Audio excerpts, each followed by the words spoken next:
हम रंजिता अहाँ सब गोटे के प्रणाम करै छी और अपन सब भाई बहन के रक्षाबंधन के बहुत बहुत बधाई शुभकामना दे रहल छी। और एगो हम राखी के गीत सुना रहल छी, नीक लागत अहाँ सबके तो लाइक कमेंट जरूर करब। भैया यो राखी के त्योहार आहाँ कोना बिसरलो यो, भैया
भैया यो राखी के त्योहार आहाँ कोना बिसरलो यो, राखी के नहीं धागा बुझियो, रक्षा के सूते भैया, राखी के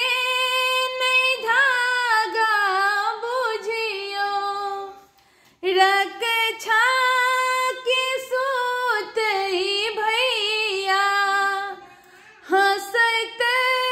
रहब आहाँ, भरल रहे धन रुपैया आहाँ कोना बिसरलो यो,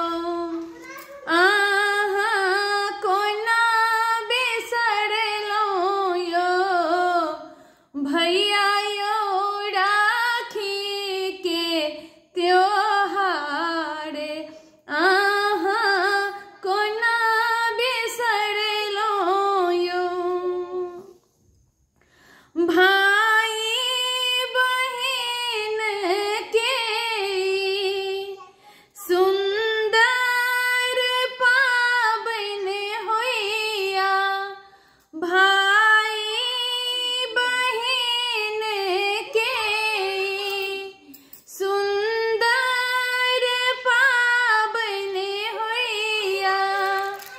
राखी खरीदे बहिन अहीं के बाट तकैया, राखी खरीदे बहिन अहीं के बाट तकैया आहाँ कोना